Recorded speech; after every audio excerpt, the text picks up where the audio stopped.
కొణిదెల పవన్ కళ్యాణ్ అనే నేను శాసనం ద్వారా నిర్మితమైన భారత రాజ్యాంగం పట్ల నిజమైన విశ్వాసం విధేయత చూపుతానని, భారతదేశ సార్వభౌమాధికారాన్ని సమగ్రతని కాపాడుతానని,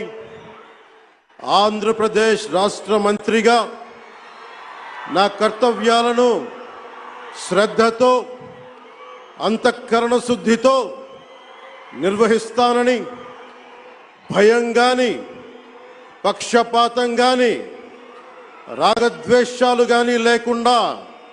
రాజ్యాంగాన్ని శాసనాలని అనుసరించి ప్రజలందరికీ న్యాయం చేకూరుస్తానని